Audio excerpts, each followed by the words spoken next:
السلام علیکم۔ آج ہم پڑھ رہے ہیں ناول مداری اور اس کی ایپیسوڈ نمبر 331، دل نمبر 6۔ تو شروع کرتے ہیں۔ وہ مجھے عجیب سے نظروں سے دیکھتی رہی۔ کتنا ناقابل یقین ہے یہ، میں نے کہا۔ ہاں، لیکن یہی ہو رہا ہے، ہم جیسے سب ایسے ہی ہیں۔ میں تمہاری اس سوچ کی بات کر رہی تھی، یہ ناقابل یقین ہے میرے لیے، میں نے خفت سے کہا۔ اس لیے میں نے کہا کہ بڑے شرم کی بات ہے کہ میں نے جو کیا صرف اپنے لیے کیا، دوسروں کے بھی حقوق تھے مجھ پر۔ میں نے سوچا کہ ایک اور پلازا بنا لوں، یہ نہیں سوچا کہ کوئی ہاسپٹل، کوئی اسکول، کوئی یتیم خانہ یا لائبریری بنا لوں۔ ہندو ایسا کرتے تھے۔ لاہور میں ان کے نام کے رفاہی ادارے کتنے ہیں، Ganga Ram hospital, Dayal Singh public library, Gulab Singh Devi hospital. کون تھے یہ لوگ؟ تم پاکستان کے 10 بڑے صنعت کاروں کے نام لو، مجھے بتاؤ کسی کے نام سے کہیں کوئی فلاحی ادارہ چل رہا ہے؟ ستارہ ایدی کوئی صنعت کار نہیں۔ یہ جو انڈیا میں ٹاٹا برلا جیسے نام تھے اور پاکستان میں سہگل، آدم جی اور داؤد جیسے نام ہیں، فلاں گروپ اور فلاں گروپ، انہوں نے کیا کیا؟ کہتے ہیں جتنا اس ملک پر قرض ہے، اس سے دگنا سرمایہ پاکستانی تاجروں، سیاستدانوں اور کرپٹ افسروں نے بیرون ملک جمع کر رکھا ہے۔ منشیات اور کرنسی کے بڑے بڑے اسمگلر ہیں، جو حاجی فلاں اور حاجی فلاں ہے۔ کوئی نہیں سوچتا اس ملک یا قوم کے مسائل کے بارے میں، اور انہی بڑے بڑے پہاڑ جیسے خود غرض اور کمینے لوگوں میں میرا شمار ایک کنکر کی طرح ہے، مگر کوئی فرق نہیں مجھ میں اور ان میں۔ فرق صرف سائز کا ہے، سوچ کا نہیں ہے۔ یہ تو واقعی شرم کی بات ہے، شبنم نے اعتراف کیا۔ اسی لیے مجھے شرم آئی، اپنی حیرت پر شرم آئی۔ میرے پاس 6.5 کروڑ ہیں، اگر آج میں یہ رقم خرچ کرنے لگوں اور میری زندگی کا اندازہ نہ بدلے، شوق کے لیے تو قارون کا خزانہ بھی ناکافی ہوگا، اور جوئے میں ایک رات ایک داؤ میں اپنا سب کچھ ہار سکتا ہوں میں۔ لیکن میں اپنے معیار زندگی کو آج کی سطح پر رکھوں تو میری یہ دولت میری زندگی میں ختم نہیں ہوگی۔ مجھے مزید کچھ کمانے کی ضرورت نہیں، اس رقم کا سود ہی بہت ہوگا میری ضروریات کے لیے۔ سود حرام ہے، شبنم نے کہا۔ منافع کہہ لو، آمدنی سمجھ لو، مگر میں سوچتا ہوں کہ میرے بعد میرے بچوں کا مستقبل محفوظ ہو، وہ آرام سے رہیں، انہیں کوئی پریشانی نہ اٹھانی پڑے۔ میرے بچے اور پھر ان کے بچے میرے نام اور خاندان کے نام اور آگے بڑھائیں، یعنی خاندان کی عزت، شہرت، دولت اور طاقت میں اضافہ ہوتا چلا جائے۔ میں زبان سے کچھ بھی کہوں، عملی طور پر یہ نہیں سمجھتا کہ عزت ذلت من جانب اللہ ہے اور رزق وہ دیتا ہے۔ سچی بات تو یہ ہے کہ میں نوشتہ تقدیر پر یقین ہی نہیں رکھتا۔ یہ سمجھتا ہوں کہ آنے والے دن پر 100% میرا اختیار ہے۔ اس کے برعکس تم دیکھو کرنل خان کو، انہوں نے کل کے لیے کچھ نہیں بچایا، جو تھا وہ بھی سب اٹھا کے ڈاکٹر کمال کو دے دیا۔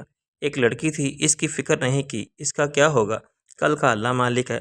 صبر و قناعت میں کتنا سکون ہے، دنیا کی پرواہ ہی نہیں، آخرت کا معاملہ خدا کے سپرد۔ چنانچہ تم نے بھی ان کی مثال کی تقلید کا فیصلہ کر لیا، یہی سمجھو۔ میں نے کہا، میں نے سوچا یہی تھا کہ اپنا سب کچھ ڈاکٹر کمال کے حوالے کر دوں، مگر پھر میں نے اطمینان سے سوچا تو جیسے ان گنت امکانات کے روشن راستے سامنے آ گئے۔ کرنل خان کے وسائل محدود تھے، لیکن انہوں نے سب ایک مقصد کے لیے وقف کر دیے۔ اس سے زیادہ وہ کچھ کرنے کے پوزیشن میں نہیں تھے، مگر میں اپنے وسائل کو پھیلا کے زیادہ فائدہ اٹھا سکتا ہوں۔ میں نے دوستوں سے مشورہ کیا اور اس سے میرے لیے ایک واضح لائے عمل اختیار کرنا آسان ہو گیا۔ پھر کیا سوچا تم نے؟ میں نے یہ طے کیا کہ پہلے تو کمال سے پوچھوں گا کہ اس کو فوری طور پر ہاسپٹل کے لیے کیا چاہیے، کوئی وارڈ یا مشینیں، ایکس رے، الٹرا ساؤنڈ یا ای سی جی مشین، اور ایک مکمل لیبارٹری، خون اور پیشاب وغیرہ کے معائنے کے لیے ایک مکمل آپریشن تھیٹر۔ ایک ہاسپٹل کو اچھی طرح چلانے کے لیے وارڈ سے زیادہ یہ چیزیں اہم ہوتی ہیں۔ میرا خیال ہے کہ فی الحال اس کا ارادہ ہاسپٹل کی توسیع کا نہیں ہے۔ بڑھانے سے کیا فائدہ اگر موجودہ ہاسپٹل ہی نامکمل ہو اور مریضوں کو بنیادی سہولتیں حاصل کرنے کے لیے کہیں اور جانا پڑے۔ ممکن ہے میں اسے مشینیں، لیبارٹری اور آپریشن تھیٹر سب فراہم کر دوں، مجھے ان کی قیمت کا کوئی اندازہ نہیں، سب باہر سے منگوانا پڑے گا۔ برا نہ مانو تو ایک بات پوچھوں، تمہیں آئندہ کبھی یہ سوال کرنے کی ضرورت نہیں۔ میں کسی بھی بات کا برا نہیں مانتا، نہ دوستوں کی نہ دشمنوں کی۔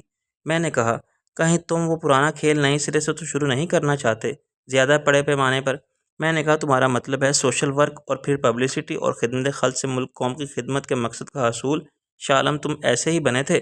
میں نے کہا، مگر اب تو شاہ عالم کا کھیل ختم ہو چکا، اسے شکست ہو گئی ہے۔ کچھ لوگ ایک شکست کو آخری شکست تسلیم نہیں کرتے، جیسے ہمایوں نے 12 سال بعد ایران کے بادشاہ کی مدد سے ہندوستان کی سلطنت پھر حاصل کر لی تھی۔ اب لوگ الیکشن میں ایک پارٹی کے ٹکٹ پر ہار جاتے ہیں تو دوسری پارٹی میں چلے جاتے ہیں اور کامیاب بھی ہو جاتے ہیں۔ شبنم نے کہا، میں نے اس کی بات غور سے اور سکون سے سنی۔ تمہارا ہر بات کو شک کی نظر سے دیکھنا جائز ہے۔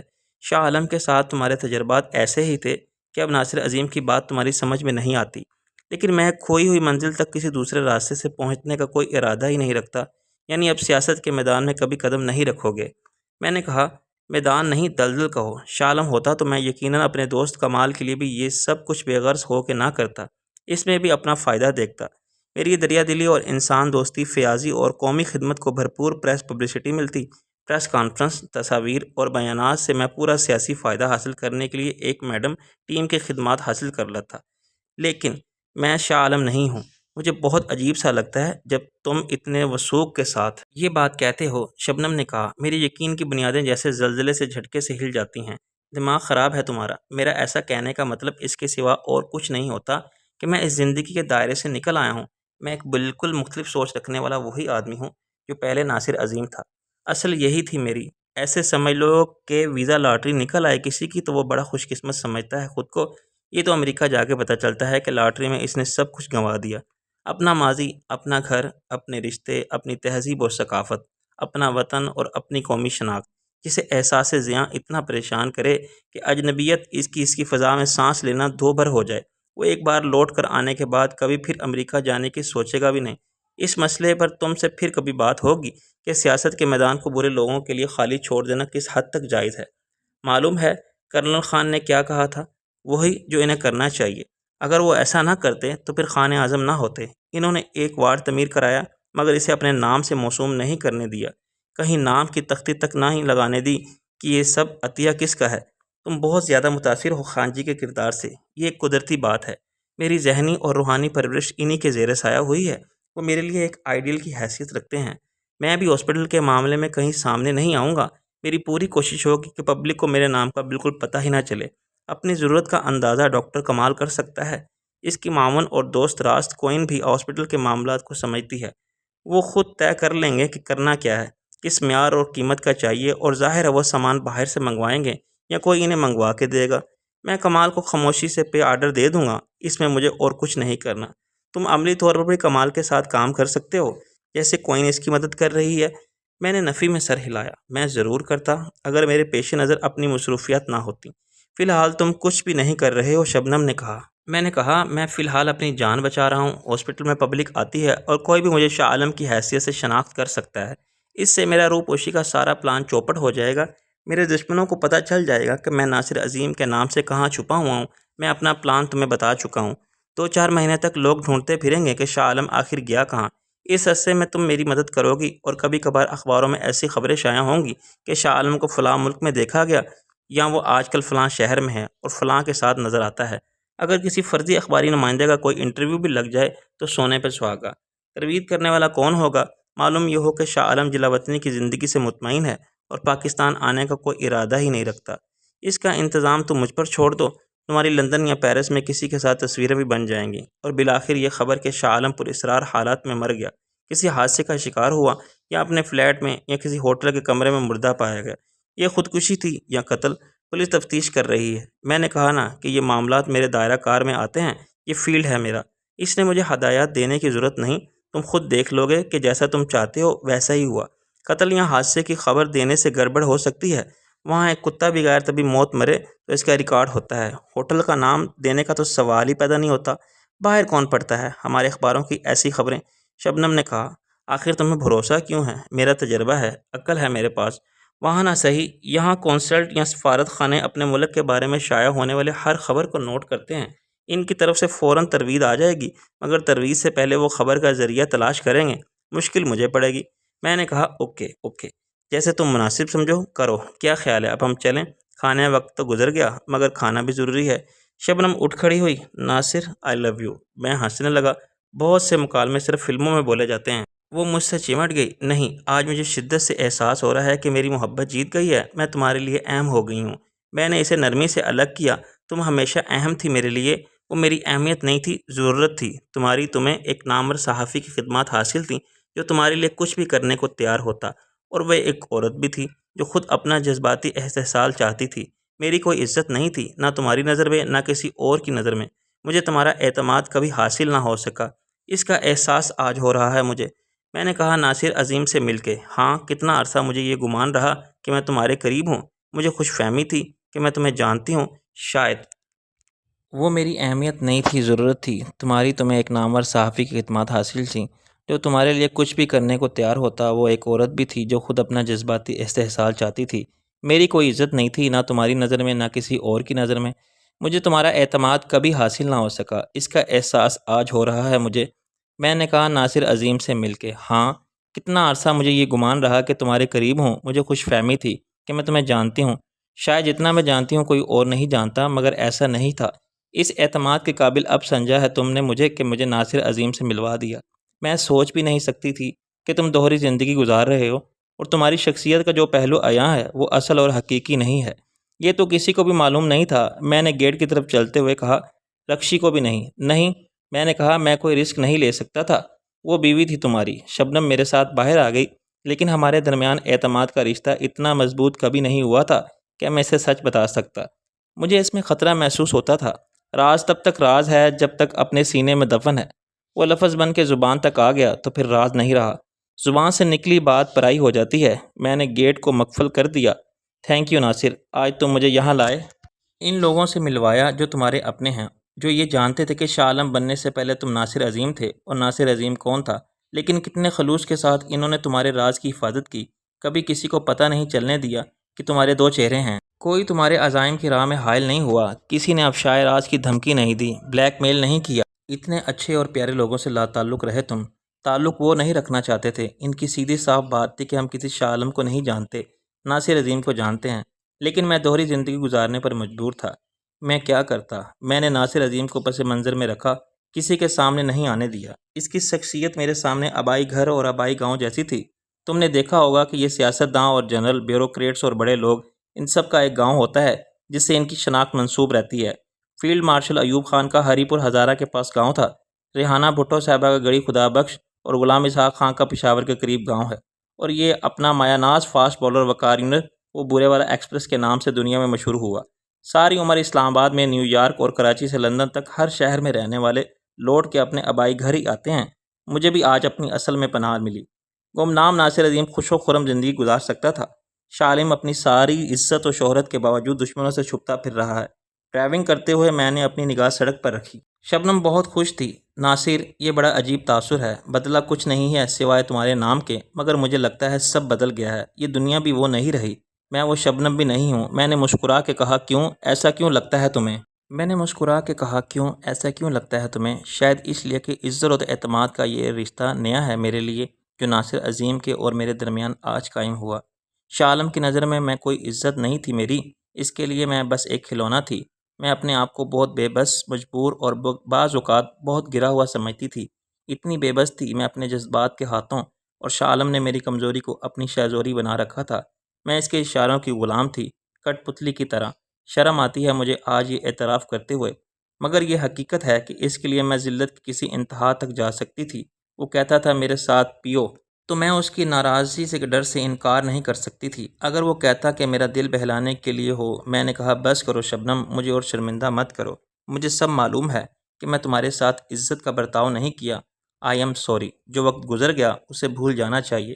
اسی میں ہم دونوں کے لیے عافیت ہے اور سکون ہے۔ اعتماد کا یہ رشتہ تمہیں اچھا لگا، مجھے خوشی ہوئی، یہ جان کے اس رشتے کو بے غرضی کی بنیادوں پر ہی استوار رہنا چاہیے۔ شبنم نے کہا، یہ میرے لیے ایک نیا تجربہ ہوگا، بے غرض اعتماد کا رشتہ۔ مجھے تمہاری مدد کی ضرورت ہے، اور اسی لیے میں نے تم سے کچھ بھی نہیں چھپایا، تمہیں سب کچھ بتا دیا، اور میں کیا تھا، پھر کیا بن گیا، اور اب کیا بننا چاہتا ہوں۔ میری زندگی کا ایک دور وہ تھا جو خانجی کے گھر تک میری زندگی کے 20 سالوں پر محیط تھا۔ اس سفر میں بہت لوگ ملے اور بچھڑ گئے۔ رئیس خان کے علاوہ سب لوگوں نے میرا ساتھ چھوڑ دیا۔ ان سب سے تم آج مل چکی ہو۔ اب میں زندگی کا نیا سفر شروع کر رہا ہوں، تو یہ نہیں کہہ سکتا کہ میں اپنی ماضی کی طرف لوٹ رہا ہوں۔ ناصر عظیم کا مستقبل اس کی زندگی کا تیسرا دور ہے۔ دوسرے دور کے ہم سفر بھی ساتھ چھوڑ گئے تھے، سوائے تمہارے یا آزاد صاحب کے۔ مجھے خوشی ہے کہ رکشی میری شریک ہاتھ نہیں رہی، مگر وہ پرانے تعلق کی بنا پر میرے حالات سے ہمدردی رکھتی ہے، اور میں اس پر بھروسہ کر سکتا ہوں۔ ایک اچھا دوست فرید بھی ہے، چنانچہ میں اکیلا بہرحال نہیں ہوں۔ نہیں، تمہیں دوستوں اور خیر خواہوں کی کمی نہیں ہو سکتی، شبنم بولی، مگر پتہ نہیں کیوں ہمیشہ میں نے دشمن زیادہ بنائے۔ شاید میں نے اور تم نے جو راستہ اختیار کیا، اس میں ایسا ہی ہوتا ہے، وہ بولی۔ اب سے پہر ڈھل رہی ہے، کھانے کے لیے ہم لوٹ کے گھر جا سکتے تھے، اس گھر میں جہاں میں رئیس کے ساتھ روپوش تھا۔ یا آزاد صاحب کے گھر جہاں شبنم اپنی مرضی سے رہتی تھی، لیکن دونوں جگہ کھانا ملنے کی کوئی امید ہی نہیں تھی۔ رئیس کے بارے میں مجھے پوری امید تھی کہ وہ میرے لیے بہت متفکر ہوگا اور انتظار سے تنگ آ کے مجھے گالیاں دینے لگا ہوگا، اور انتظار کے بعد مجھے گالیاں دینے کے بعد کہیں چلا گیا ہوگا یا پھر سو رہا ہوگا۔ آزاد صاحب کے لیے بھی یہ سونے کا وقت تھا۔ وہ صبح 10 بجے واپس آتے تھے تو پھر شام 6 بجے تک ان کے لیے رات ہوتی تھی۔ مجھے فرید کے گھر کا خیال آیا، مگر اس خیال سے شرم آئی کہ اکیلا بھی میں وقت بے وقت وہاں جا کے کھانے کی فرمائش کر دیتا تھا، اور فرید کی ماں کو خاص طور پر اٹھ کے میرے لیے روٹیاں ڈالنی پڑتی تھیں۔ اب اپنے ساتھ شبنم کے لے جاتا تو وہ برا نہ مانتی، مگر یہ کس طرح بھی مناسب نہ تھا۔ کسی ریسٹورنٹ میں جانا خطرے سے خالی نہ تھا۔ اس کے حق میں نہ شبنم تھی اور نہ ہی میں تھا۔ بالآخر یہی طے ہوا کہ شبنم کہیں سے لنچ پیک کرا لے اور ہم رئیس خانے جا کے کھانا کھا لیں۔ خلاف توقع رئیس کی گاڑی گیراج میں موجود تھی اور وہ خود بھی نہ کہیں گیا تھا اور نہ سو رہا تھا۔ اس کی صورت سے ظاہر تھا کہ وہ غصے میں ہے، اور غصے کا سبب بھی مجھے معلوم تھا۔ شبنم کو میرے ساتھ دیکھ کے وہ خاموش رہا، مگر میں نے اسے چھیڑنے کے لیے سر پر ہاتھ مارا۔ حد ہو گئی ہے یار، تو یہاں بیٹھا ہے؟ رئیس بھنا کے بولا۔ اور کہاں جا کے بیٹھوں؟ مینار پاکستان پر؟ میں نے شبنم کی طرف دیکھا۔ ملاحظہ ہو ہم اس سالے کی خاطر سارے شہر میں خوار ہوتے پھر رہے ہیں۔ رئیس کا پارا چڑھ گیا۔ ابے میں لحاظ کر رہا تھا، قسم اللہ کی، ورنہ جوتے پڑنے چاہیے تجھے۔ 4 گھنٹے ہو گئے ہیں پریشانی میں، کہاں جا کے مر گیا تھا تو؟ دل میں ہوا اٹھ رہی تھی، کیسے کیسے۔ میں نے کہا اسے کہتے ہیں الٹا چور، کوتوال کو ڈانٹے۔ بتائے بغیر کون غائب ہوا تھا؟ مجھے تو صبح شبنم نے جگا کے بتایا کہ تمہارا دوست غائب ہے اور میری گاڑی بھی غائب ہے۔ رئیس نے بکھلا کے شبنم کی طرف دیکھا۔ لو جی، میں تو کہہ گیا تھا کہ اپنے چیمپئن کو دفن کرنے جا رہا ہوں۔ شبنم نے تو تمہیں بتایا مجھے۔ اسی پریشانی تھی کہ گاڑی باہر کھڑی تھی، چوری ہو گئی، ہم نے تو رپورٹ بھی لکھوا دی۔ رئیس اچھلا گیا۔ چوری؟ کیا رپورٹ لکھوا دی؟ اور کیا کرتے ہم؟ گاڑی جو وہاں نہیں تھی، شبنم نے دبے دبے لہجے میں کہا۔ یار کمال ہے، چوری کا کیا سوال، سب سو رہے تھے۔ میں نے سوچا اب گیراج میں گاڑی نکالنے کے لیے ان کی گاڑی کو سامنے سے ہٹانا پڑے گا، میں وہی لے گیا۔ بس آنے جانے میں 1 گھنٹہ لگا ہوگا۔ رئیس چلانے لگا۔ واپس آیا ہوں تو دونوں غائب۔ میری گاڑی لے گئے تھے تم؟ میں نے تو رپورٹ نہیں لکھوائی چوری کی، میں بھی چلا جاتا تھا کہ گیراج میں کھڑی تھی گاڑی، اب نہیں ہے۔ میں نے کہا بتا کے جانا چاہیے تھا تجھے۔ ابے میں بول کے گیا تھا، اب انہوں نے نہیں بتایا تجھے تو میں کیا کروں؟ کیوں جی؟ آپ سے کہا تھا میں نے یا نہیں کہ عمران خان فوت ہو گیا ہے، میں آتا ہوں اسے دفنا کے؟ کہا تو تھا، شبنم سوچ کے بولی، اور میں نے بتایا بھی تھا۔ میں نے سر کھجا کے کہا اچھا بتایا تھا، چلو پھر کہا سنا معاف، آؤ شبنم ہم کھانا کھائیں، پھر بھوک لگی ہے۔ رئیس تو سوگ میں ہے، اس سے کہاں کھانا کھایا جائے گا، عمران خان مر گیا ہے۔ بکواس مت کر، خدا عمران خان کو میری زندگی دے، اس کے بارے میں ایسی منحوس بات اچھی نہیں لگتی۔ وہ بولا تو نے ہی نام رکھا تھا ایک مرغے کا عمران خان۔ ابے تو یوں کہہ کر وہ مر گیا مرغا جو عمران خان کے نام پر لڑتا تھا، شہید ہو گیا ہے۔ عمران خان کی آن پر عمران خان پاکستان کی شان ہے۔ اچھا آ جا تو بھی، اگر واقعی ابھی تک بھوکا بیٹھا ہے۔ میں نے کہا واقعی کا کیا مطلب؟ یہاں کون سی میری گھر والی بیٹھی تھی پکانے کھلانے کے لیے؟ رئیس نے کہا کیوں، وہ تیرا ملٹی پرپز تیسمار خان کہاں ہے؟ چوکیدار، ڈرائیور، خانسامہ اور مجنوں، اس سالے کا دماغ خراب کر دیا 4 فٹ کی عورت نے۔ کہتا ہے یہ زنانہ کام ہم نہیں کرتی، ہمارا گھر والی آتی تو جھاڑو دیتی، کھانا پکاتی، برتن صاف کرتی، وہ بولتی کہ تمہارا ایسا شاندار مردانہ موش کا ہے، بے عزتی خراب ہوتی۔ شبنم ہنسنے لگی۔ بڑے ہوٹلوں میں سارے شیف مرد ہی ہوتے ہیں اور باہر ولائے جاتے ہیں ہمارے عالم فاضل، نوجوان تو برتن ہی دھوتے نظر آتے ہیں۔ میں نے کہا تیسمار خان کو خود ہی اس کے قد سے زیادہ بلند ہے، سلا خود بھی بھوکا بیٹھتا ہے اور اس عورت کے ڈر سے۔ میں نے کہا بھائی رئیس خان، یہ تو ایک عالمی مسئلہ ہے اور ازل سے ہے۔ کیا فرمایا ہے شاعر نے، ہم ہوئے تم ہوئے کہ میر ہوئے، سب اسی زلف کے اسیر ہوئے۔ تو اس کی بات کی گہرائی میں جا، ہاں اس سے زیادہ واضح الفاظ میں وہ اپنا مطالبہ کیسے پیش کر سکتا ہے آخر؟ شبنم بولی گھر کا پکا ہوا کھانا تو گھر والی لے آؤ۔ میں نے کہا چوائس تمہاری ہے، اپنے لیے لاؤ یا اس کے لیے؟ رئیس نے کہا ابے ہاں یار، یہ تو میں نے سوچا ہی نہیں۔ ہاتھ مار دیا سالے کو، صاف کہہ دیا کہ اتنا خیال ہے مچھوں کی عزت تو صاف کرا دے انہیں، کام تو کرنا پڑے گا۔ میں نے کہا اسے بلا کے بات کرتے ہیں۔ طلب کیے جانے پر تیسمار خان بڑے باوقار انداز میں چلتے ہوئے نمودار ہوئے۔ اس کا بدلا ہوا حولیت دیکھ کے میں حیران رہ گیا۔ شلوار قمیض کی جگہ اس نے جینس کی پتلون اور شوق رنگ کپڑے کی قمیض پہن رکھی تھی۔ اس لباس میں تیسمار خان کا مختصر وجود مزید سمٹا ہوا لگ رہا تھا۔ اس کے پیروں میں پرانے بدھے جوتوں کی جگہ نئے جوگر تھے، اور اس نے اپنی شخصیت کے تاثر کو بھرپور کرنے کے لیے گھر میں بھی آنکھوں پر سیاہ چشمہ لگا رکھا تھا۔ زلفوں کی شان وہی تھی کہ سر کے بال تیل سے چمک رہے تھے اور سر سے چپکے ہوئے تھے۔ مونچھیں ہمیشہ کی طرح دائیں بائیں شانوں تک پھیلی ہوئی تھیں۔ اس کی دلازاری کے خیال سے میں نے ہنسی کو ضبط کر لیا۔ یار رئیس خان، تم تو پہچانے نہیں جا رہے۔ شبنم نے تعریفی انداز میں سر ہلایا۔ بالکل ہیرو لگ رہے ہو۔ رئیس نے برہمی سے کہا یار اس کا دماغ اور خراب مت کرو، جو کر پہلے ہی لگتا ہے، عشق میں کارٹون بن گیا ہے۔ تیسمار خان نے میری طرف فریادی نظروں سے دیکھا۔ غریب آدمی کا بھی یہی حال ہوتا ہے۔ ہم فیشن کرتی تو کیا گناہ ہے؟ گناہ کے بچے صاف کیوں نہیں کہتا؟ اس پدی نے کہا ہوگا تجھ سے پہلے تو کبھی خیال نہیں آیا فیشن کا، تجھے رئیس خان نے کہا، اب ہم اس کا خوشی کا واسطے سب کرتی۔ 30 مار خان نے تسلیم کیا۔ وہ ہم کو بولتے کہ تم اتنا خوبصورت جوان ہوتی، نوجوانوں کی طرح رہتی، اچھا کپڑا پہنتی تو شاندار نظر آتی۔ وہ ہم کو ایک ولایتی رسالہ دکھاتی، اس میں ایک تصویر ہوتی، تجھے وہ بنا دیا اس نے تصویر جیسا۔ اب میں دوں گا تجھے ایک ولایتی رسالہ، اس میں میموں کی تصویریں ہیں، تو اسے کہنا کہ وہ بھی پہن لے ان جیسے کپڑے، بڑی بچت ہوگی دونوں کی۔ آدھے گز میں اس کا سوٹ بن جائے گا اور تیرا کام چل جائے گا لنڈے بازار سے، رئیس نے کہا۔ میں نے کہا آدھے گز میں تو اس کے 2 سوٹ نکل آئیں گے، وہ ہے بھی تو آدھی۔ اب کیسا بے شرمی کا بات بولتی صاحب، ہم اس کا پاکستانی لباس رکھتی، ایک دم اسلامی۔ 30 مار خان کی متانت میں فرق نہیں آیا۔ دیکھا تم نے، محبت میں بھی دوگلا پن، شبنم بولی۔ خود تو ولایتی ہیرو بنا پھرے گا، بیوی کے لیے اسلامی لباس۔ میں نے کہا شوہر ہوتا ہے مجازی خدا، وہ جسے چاہے رکھے اپنی بیوی کو، اور ویسے بھی یہ معاشرہ مردوں کا ہے، یہاں ہماری مرضی چلے گی۔ محبت نے 30 مار خان کا حلیہ ہی نہیں، اس کے خیالات بھی بدل دیے تھے۔ ہم سب اس کی باتوں سے لطف لیتے رہے اور ہنستے رہے۔ صاف ظاہر تھا کہ اس کے منہ میں زبان اپنی نہیں تھی، وہ برسوں سے رئیس کے ساتھ تھا اور ان کے درمیان مالک اور ملازم کا رشتہ کبھی نہیں تھا۔ اسے کسی چیز کی کمی نہیں تھی، رئیس اس کی ضروریات کو پورا خیال رکھتا تھا، اور شاید خود 30 مار خان نے کبھی سوچا بھی نہیں ہوگا کہ اسے تنخواہ یا شرائط ملازمت پر رئیس سے بات کرنی چاہیے یا کوئی اور ٹھکانہ تلاش کرنا چاہیے۔